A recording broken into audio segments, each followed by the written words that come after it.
bolsonarista Regina Duarte esteve presente no evento de lançamento do livro de José Bonifácio, mais conhecido como Boni, o pai do Boninho. E lá, minha gente, famosos globais se recusaram a tirar foto com a Regina Duarte ou até mesmo se aproximar dela. Uma repórter, vendo a cena constrangedora, chegou até a Regina Duarte e perguntou se ela tinha ficado magoada com tamanho isolamento. E ela respondeu o seguinte: não, sabe, querida, estou leve e tenho certeza que foi uma experiência importantíssima, mas não repetiria. Foram 74 dias suficientes para me mostrar que não era e nem é a minha praia. Ela está se referindo, eu acho, que o período que ela foi secretária de Cultura, né? Absolutamente, na verdade, eu tenho pena de quem frequenta essa praia, não é fácil. Então, estou fora, feliz, e aprendi muito. Não sei se o bolsonarismo já corrompeu a sanidade mental dela ou se ela mesma está se fazendo de doida, dando uma de atriz, já que ela é atriz, né?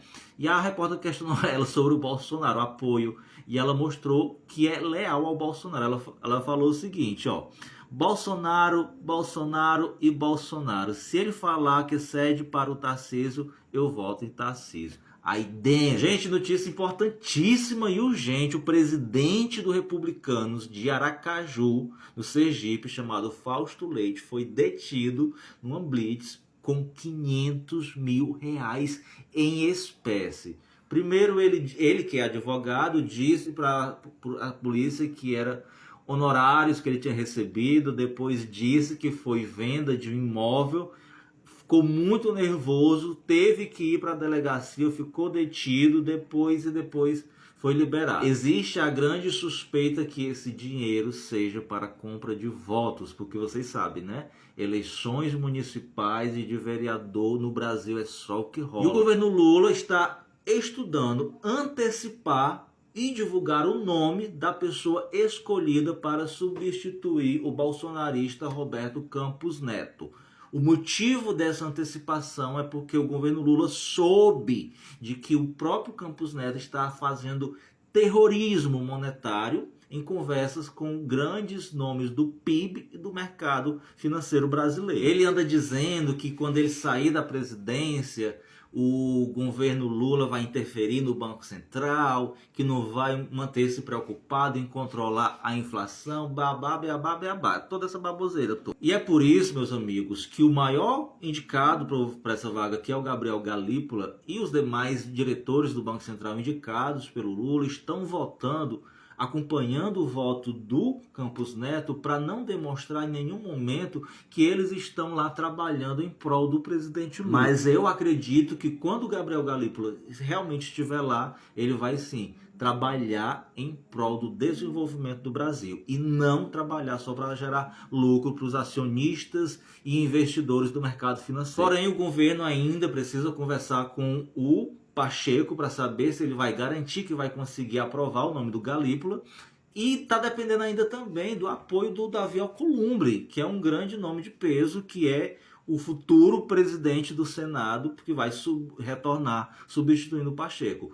O Alcolumbre, que é macaco velho, não anda nada satisfeito com o fato do Dino ter acabado com o orçamento secreto, e talvez isso possa ser uma dificuldade a mais para o governo Lula conseguir aprovar o nome do Galípolo. E por falar no Dino, chamando de presidente, ele manteve todos os bloqueios do orçamento secreto, depois de um pedido do PGR, com exceção das obras que já estavam em andamento. E depois que o Congresso disse que não tinha como identificar o nome dos deputados favorecidos com as emendas, ele cobrou, deu prazo para o Congresso, para os ministérios, e pediu que o TCU acompanhasse de perto e verificasse se houve alguma irregularidade em todas as emendas PIX que já foram liberadas. Vão ter que provar para onde o dinheiro foi e em que foi investido. Lembrando que o Congresso já recorreu e quer que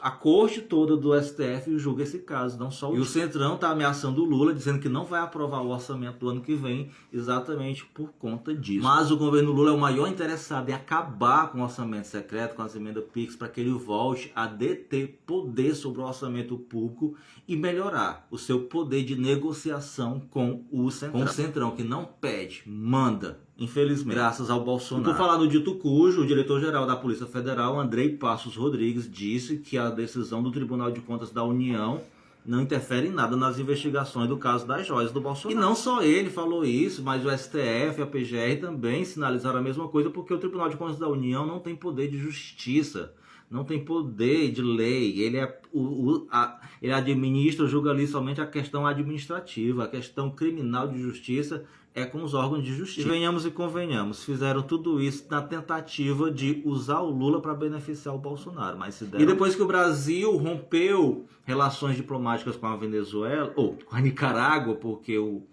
presidente expulsou o embaixador brasileiro, e o Brasil expulsou a embaixadora da Nicarágua, foi constatado também que hoje o ditador, o Daniel Ortega, expulsou mais 7 sacerdotes diretamente para o Vaticano. Foram em voo direto para o Vaticano. Várias paróquias foram cercadas e pelo menos 12 sacerdotes foram presos arbitrariamente. E de abril de 2018 até março de 2024 já são no mínimo 73 casos de prisões arbitrárias de membros da Igreja Católica. A melhor coisa que o Lula faz é se manter longe desse tipo de gente. O governo Lula está taxando o prêmio olímpico da nossa grande campeã Rebeca Andrade. Que absurdo!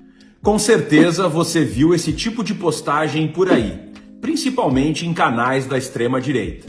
O que essa postagem não fala é que durante o governo Bolsonaro, nas últimas Olimpíadas, o governo arrecadou R$1.200.000 em impostos retirados daqueles que ganharam as medalhas na última Olimpíada. Isso está vinculado ao imposto de renda. Como é um valor alto recebido pelos atletas que ganharam medalhas, o imposto de renda cobra a alíquota mais alta, que é 27,5% sobre os rendimentos dos atletas campeões. Isso acontece há mais de 50 anos.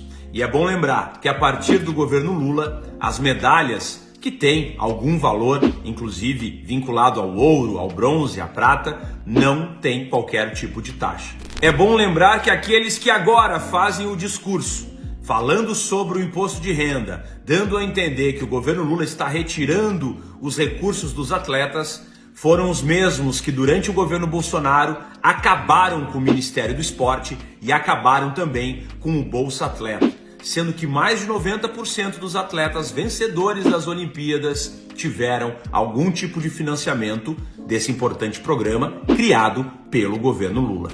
Agora a melhor parte. O Lula editou uma medida provisória que vai isentar os atletas olímpicos de pagarem impostos sobre os seus prêmios. Tudo resolvido. Por que o Bolsonaro não fez quando teve a oportunidade? Resistimos até aqui, agora é hora de derrotar o fascismo, ninguém faz nada sozinho, até a vitória sempre.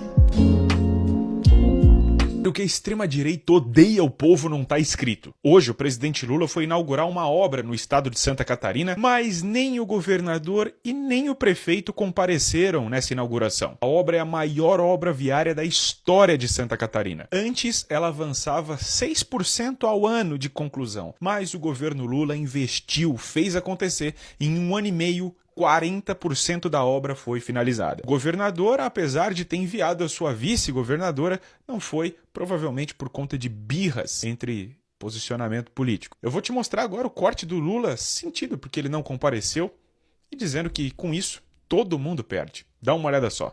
Esse governador que está aqui, eu não o conheço, portanto não posso falar mal dele, mas ele perdeu a oportunidade de participar da inauguração da obra mais importante do estado de Santa Catarina. Eu não consigo entender. A governadora está vendo, se viesse aqui, seria tratado com respeito. Ia fazer o discurso que ele quisesse fazer, ninguém ia pedir e controlar o que ele fosse falar. E o prefeito a mesma coisa. Lamentavelmente, tem gente que pensa pequeno, tem gente que age pequeno e não enxerga a necessidade do povo brasileiro.